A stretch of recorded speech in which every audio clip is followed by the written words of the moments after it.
Hi, welcome to another video. I'm Josh Hanish, co-founder of Three29, and I have a special guest today. It is my co-founder and business partner, Kevin Howe. Kevin, welcome. Thanks. I like that I'm considered a guest. Of course, I mean, you're not on here regularly, so why not? Yeah, no, I like it. So just for everyone watching, this is going to be a casual video that Kevin and I are going to lead you through. Regularly, we get together, just the two of us or with our team, to stay on top of what's going on in the industries that we focus on, and specifically just digital marketing, web design, web development in general. And we were having chats about AI and how it is affecting search, because we have clients that obviously use us for SEO help, for Google Ads. And so Kevin and I were just looking at, okay, Google still needs to make money. Like, obviously we know that ad services is a huge revenue generator for them. But if more AI results are taking over in search, how are they handling their need to make money with still providing search results that are relevant for people through AI? So, Kevin, I'm going to switch over to your screen, and because we were just running through some scenarios, and what we found was really interesting.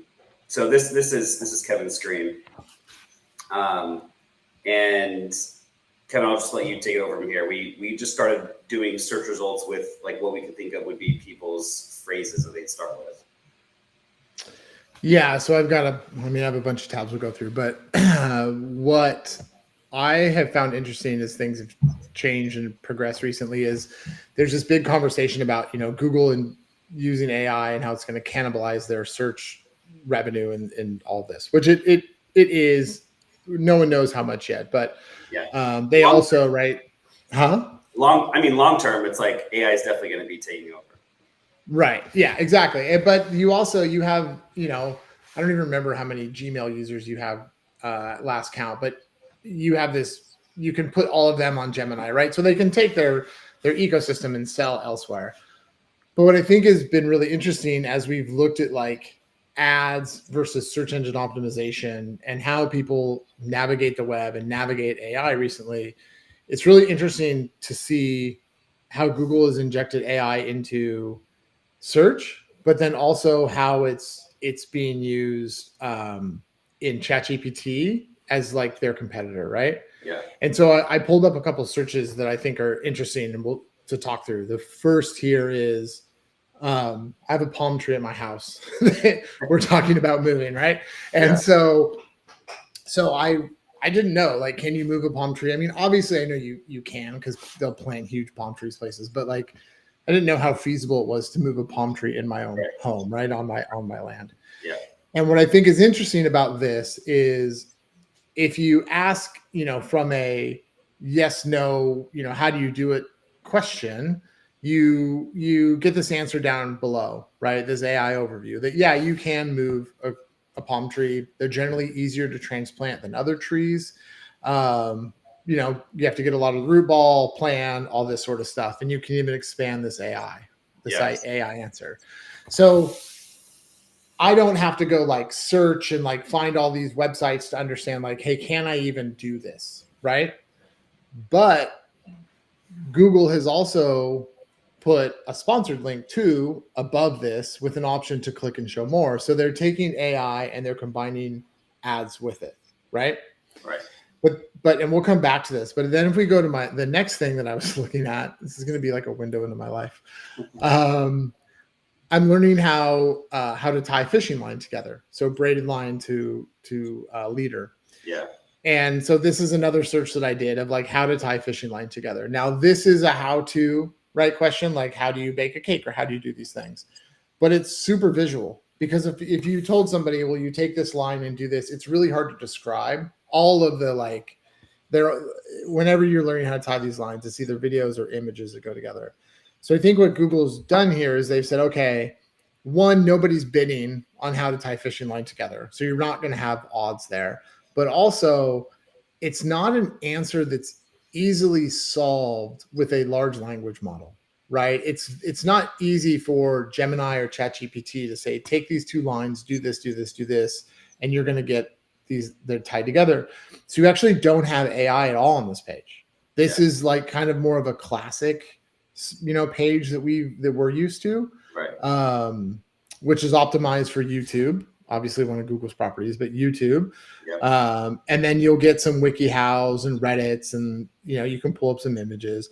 But this is kind of like for you and I, right? This is a traditional, hey, if a client wants to get ranked for a how-to, this is the type of page that you're talking about. And I feel like Google's smart, like algorithm smart, in that it's not going to even put an AI response that's like, tying a fishing knot's really difficult. Here's some sources that can help you. Like Google's system is like, no, we're not even going to show that. We know that this video, it has been optimized the most for SEO, and a lot of people are finding value out of it. They're watching a long time. So we're going to put this first and not even have AI search results. Yeah, and I wonder if part of that is the amount of cost of running an AI search, right? The compute that they have to put into just getting an AI answer out, that they're kind of solving at some point for cost and CPU usage as well. Yeah. I can only kind of assume, but so then if we go to a more traditional search, which is something that we see a lot, right? X near me, service near me. So we look at like plumbers near me. Now this is, these searches are, it's a home service business. They're highly competitive. They use Google Maps and all these things to like make sure that these road. And again, in this, you don't have AI. You have what we would look at as a more traditional search results page, which is you have your sponsored up top. You then have you have your paid search below. Then you go into your businesses. And then you have their Q&A, their answers, and then you go into sites. So if you think like if you're Angie's List, right, or even Yelp, look how far down you are now. You are like a whole screen, actually more than a whole screen down before you even get an organic link. Right. So these super like specific service ones, and they don't have AI. There is, again, to your point, there's no like, well, here's some plumbers near you, right? And then you go to like the next layer to me, which is a question, which is, so I coach baseball, and I was just like doing baseball searches, and this is one, right? What is the drop third strike rule? Like I knew what it is, but I was like, oh, this would be an interesting one to see how it answers. And what it's done is it's combined two things together in my mind when I look at this. One, this is a question that's super easy to answer through AI, right? Yep. Because the drop third strike rule is a definitive rule in the game of baseball, and you can just answer the question. Yep. But it then is included links, right? Which are then cited on the right, which this is that zero-click SEO, right? Like, hey, your site's so good and it has the information that it shows up. It shows up in here, and then you get this information on the right. And with this one, you don't have any ads, right? And I think that's again because probably no one is buying this ad, right? It's not really a competitive keyword that you're gonna, make a lot of money on, right? But I just think it's really interesting to see how AI has affected the results page, because you've got answers that can just be answered through AI. You've got answers that can't be answered through AI, right? You have answers that can be answered through AI, but can also be solved by a company, and they've combined these together. And then you've got the most, generic of this is just ads, and they've pulled a lot of the AI out of it. And so it's interesting to see how this has changed. And when we're bidding on keywords or you're doing SEO, these are the kind of things that we're starting to look at, right? Like, okay, what type of keyword do you want? And can we get you listed? Can you have content that's so good, like the Society for American Baseball Research, that you are literally the reference for an AI answer, right? That people can click and link and go to, right? And I think this is kind of the next. I think this is going to be the next big SEO push for us. I agree. Yeah, I mean, I feel like that's what we are constantly talking to our clients about when we write SEO is we're writing it obviously for the old school Google search, but then we have AI that's doing its own search and then citing sources there on the right. And you just look as a business, you just look so much more credible if you're next to the AI result and you're like one or two on what the AI used. And I think a lot of people are still a little skeptical of the accuracy of AI. So they're more likely right now going to be clicking on those links to the right to just verify that what AI is putting out there is actually what is said on the website. Yeah, I was listening to a podcast. I don't remember which one it was recently, and they were talking about how AI has taken our search from, like, we're not researching as much as we used to. We now look at AI as an answer. So AI is going to get it wrong sometimes, but we're not out there like, okay, what is the drop third strike rule? And I'm going to go visit the Society for American Baseball. And then maybe I'll check Reddit. Oh, here's Wikipedia, like all these different sources. And then I'm going to kind of check 3 or 4 of them. And then I'm going to determine, okay, this is what this rule is, right? Or same with my palm tree example. I might go down and find, here's Palm Talk, which I don't know what this is, or Angie's List or Palms Online, right? Or Quora. I'm going to go do this research and then I'm going to determine on my own, okay, yeah, we can move a palm tree, but I need to go call a company, right?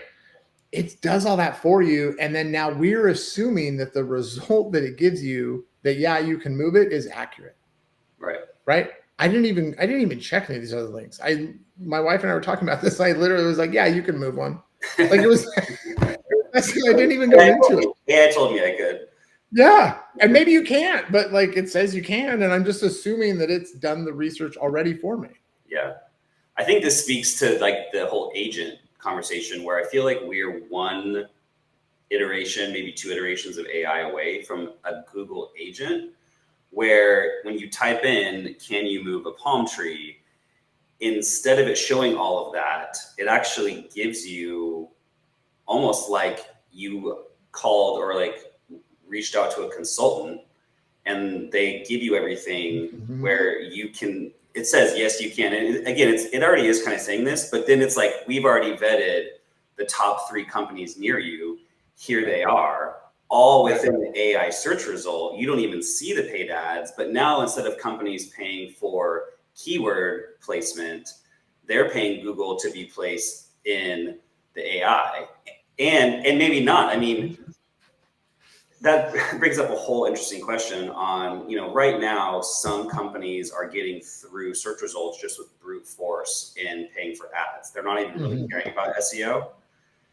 And I'm thinking that, I think Google's going to have to figure out, do we show, if we make these AI agents that show people the answer that they want with the companies that can solve that problem, do we show them the companies that pay us the most amount of money and the experience may not be the best, which means people will be left with a bad taste in their mouth with Google search? Or do we lean into, okay, well, these companies have really good SEO and we're looking at them as the content experts because their blog has 500 posts on palm tree removal and how to patch the hole up and how to plant it so you're not going to lose the root. And they also have, 75 5-star reviews.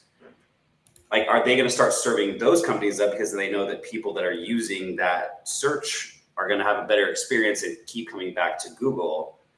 And then it's like, okay, then how are they making money on that? What do you think they're solving for now? Like when I search for a plumber near me, do you think that they're solving for who will spend the most plus the best service because they're using like Google reviews? Or do you think if you and I were going to go start a plumbing company that, was backed by a billionaire and they're like, spend as much as you need, that if we went in and we're like, we're going to run up the cost and we're going to spend as much as we can with no Google reviews or even low Google reviews, do you think that they're going to give us the placement, or do you think that they are going to pull us out because of the service or the quality of our reviews? Yeah, I mean, I think what they're doing right now is, so that's a local services ad that those companies are paying for, which is basically like a flat fee for the most part. You can change it how much you're bidding, but it's just a rotation of companies that are on their listing. Right.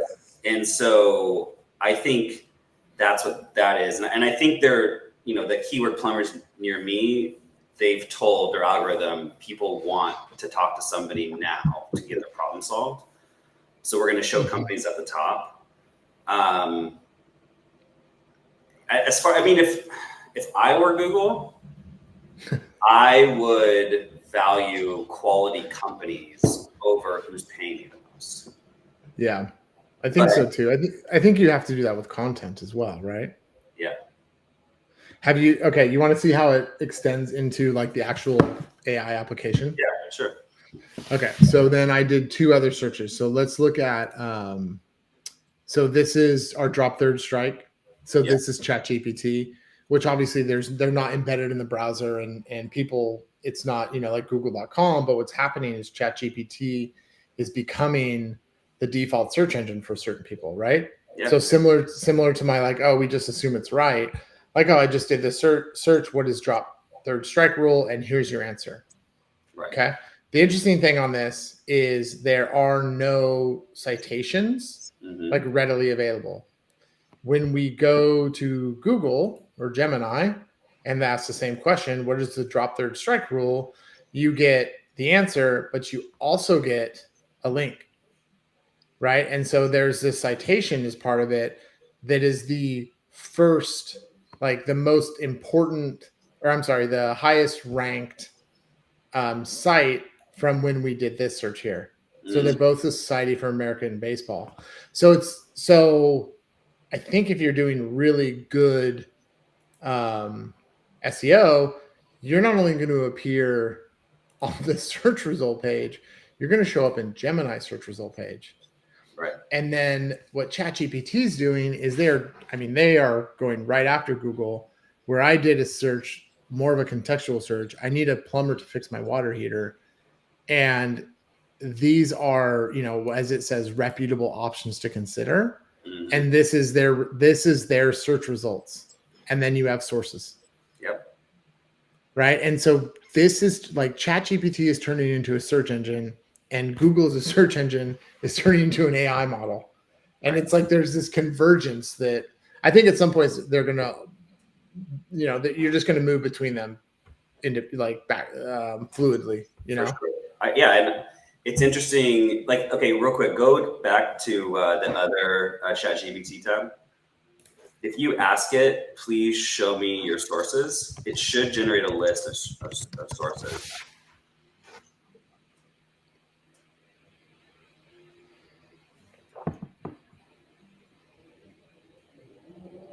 Yeah. So there you get your citation. Right. And I'd be interested to know why they don't just cite the sources with like the little links to begin with. But I really feel like I remember back in the day, like in the early 2000s, when to Google something became a verb. And I feel like search through ChatGPT, through AI, is now replacing that, where almost everyone I'm talking to, they're going to ChatGPT first. Yeah. Yeah. Well, I was talking to Justin earlier this week. I think it was this week. And he was saying that he uses ChatGPT to start almost all of his searches now. Yeah. It's like he doesn't even use Google anymore because a lot of what he's doing is code-based, right? And so he'll ask ChatGPT, like, what about this? What about this? And if you think about what they used to have to do, like let's say you're coding in PHP, there's so many functions and all this stuff that you can't keep all of it in your head. I mean, you can, but a lot of times they're hitting Google and just checking something small. And now he can just hit ChatGPT, right? How do I, not that he forgets how to connect to a database, but like, how do I connect to a database? And it's just, here's the PHP sequence, right? Here's what you need. Here's the code that you need. Right. And he's not going to Google anymore. So then your Stack Overflows get hurt. Like it's so powerful. It's just very interesting. And you can see them both fighting for market share from one another. For sure. Yeah. And if you go on ChatGPT, you can switch between the different GPTs. There's a Riz GPT that I saw for like if if you have a dating profile and like you want to come up with like responses that'll like get you that first date, it's got like a travel GPT that'll help you like with your travel plans. Like you have all these AIs that are super niche. Yeah. They're popping up. Okay. Yeah, it's really interesting. It is. It's especially as a marketer, because when we're talking to companies and they ask us like, well, do we need to worry about AI? And it's like, yeah. And not worry about AI and like, it's going to replace anything, but it's like, you have to format your content now so that it's showing up on those search results. And you also have to account for SEO on Google, and you got to account for social media, which goes back to the whole thing about SEO now stands for search everywhere optimization, where when you make content, you have to consider that it's going to be anywhere, everywhere. Yeah. And I think, I was talking to somebody last week and they were talking about, how do we kind of get one over on Google, Maps? How do we game the system? And it's just not the answer, right? And when you look at what's going on right now, Google and ChatGPT are prioritizing what we've said forever, which is good, high quality, right? Relevant content, right? Like none of the gimmicks, it's going to see through all that. And if you have the content and the relevant content for your audience about your topic and you do it right, you're going to get listed. Right. Like you're just going to show up, because everything where you try and work around it is just I think it's just going to get cold out at some point, right? It's just going to get, for lack of a better word, delisted. Yeah, I agree. I mean, I feel like it's just this iterative process of, back in the early 2000s, it was like keyword stuffing where you made you had this other text box at the bottom of the page that was the same color as the background. And then Google caught on to that. And then it's like, okay, well, we're just going to stuff the keywords in the actual text and like write this weird sounding text that's more for the bots. And then it's like, well, you can't really do that. And then it's just like one step over another. And now it's just like the tools have become so sophisticated that it's just getting back to what people have wanted all along. Just good quality answers, good quality content. Like people just want to have their problem solved as fast as possible. Yeah.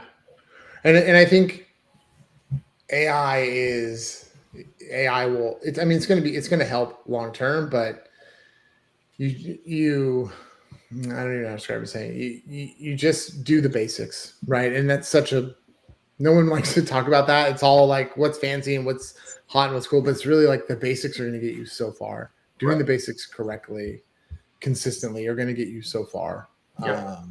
And I think at some point then everyone's going to know, like, how do you game, ChatGPT, and how do you game Gemini? And you're going to have this constant optimization of all these systems in order to keep your rankings on both sides. Yeah. And the last thought before we get into the overlay for ADA is there are techniques when it comes to writing content for AI in terms of like numbering things, listing things, just making it easier for the bots. There's actually script that you can load in that tells the AI, like, if you're scanning this article and you need like an important sentence, this is the sentence that you should grab. I didn't know that. Interesting. Okay. Yeah, it's cool. If you think one sentence or a block of text is what people are going to want from that article, you can tell AI, like, this is what you're looking for. That makes sense. That way, in those big snippets, it can get pulled out. Right. Yeah. Very smart. Okay, so switching over to ADA. So you sent an article, and I have the link here.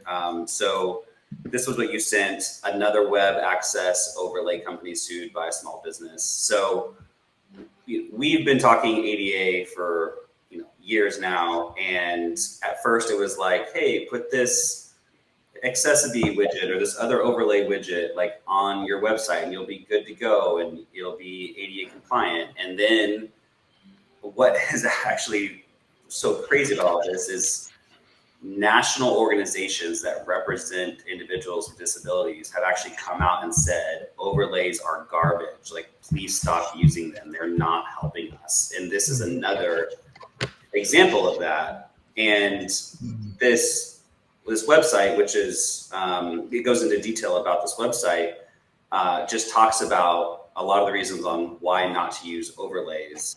But just like at a high level, just so that people that are, watching this, in your opinion, what are some of the big reasons to not use an overlay, or what are some problems that overlays just will never solve for you, which means you'll always be open to being sued? Yeah, I mean, they're not great at image and alt tags, as we know, right? They're not going to make a PDF or an SVG or complex animated content accessible. They will give you tools to enlarge text and change contrast and all these things. And the overlay software will tell you like, hey, that's what you need. And that's great. But to your point, the industry that the users that need ADA compliance on their sites, they don't want these tools on top, because it's more like they've already configured their computers. They have software on the computer, or they're using an additional piece of hardware to help them, navigate the web. And when you add this overlay on, it can actually make it more difficult. And I just think it's almost like the SEO conversation, Josh. Like, you just have to do the basics right. You just have to, like, your site should be ADA compliant. You should have the content in correctly. You should have the theme set up correctly. And if the answer is like throw an overlay on it, what you're signaling is, hey, we know this is an issue and we're trying to solve it as simply as possible. And then what's now happening is the industry is coming out and saying, that's not enough. Like, we don't accept that. I agree. I think clients or business owners in general, CMOs, whoever we're talking with, don't know what they don't know. So they see this solution that's relatively cheap, and then we're telling them that's actually not good enough. Like, you need a stronger system running in the background that's going to be more expensive. And they see us potentially as like, we're just trying to get more business. And it's like, no, like, we know what we're talking about. Look at these lawsuits. Look at what these companies are doing. Like, these overlays are not actually working. And it's kind of like a can maybe that they kick down the road, and until it becomes a big issue that they need us for.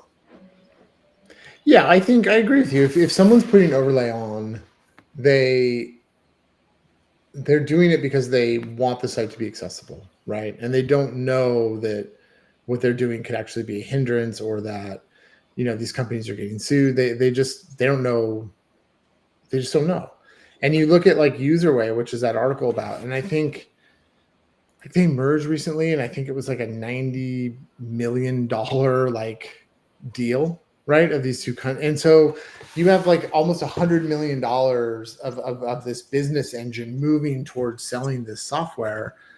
For your average consumer, your average, small business who's going to buy it, or even like a medium-sized business, they're going to trust that this big organization has done all the due diligence to make sure that this tool is going to do everything that they say. Right. And I don't know that the tools are being disingenuous, but the industry is definitely pushing back. Yeah, I agree. Well, we've taken up a lot of time, but it's been really interesting. And I feel like this is just kind of like a snapshot into what our normal like day-to-day conversations are when we're trying to help clients stay on top of what's going on, make sure that we have solutions that help our clients and provide long value and aren't just like a Band-Aid, like it only works for a little bit of time. Like, to your point earlier, good content is good content is good content. That will always be true regardless of what decade we're in. So I appreciate your time. Thanks for coming on the call. Yeah, thanks for having me as a guest. Yeah, exactly. All right. Well, thanks again to Kevin, and thank you for watching. We will be on next week with another topic and a little bit of a change from our normal weekly programming. We have a couple different thematic videos that we're going to be coming out with on a weekly basis. So thanks for watching, and talk to you soon.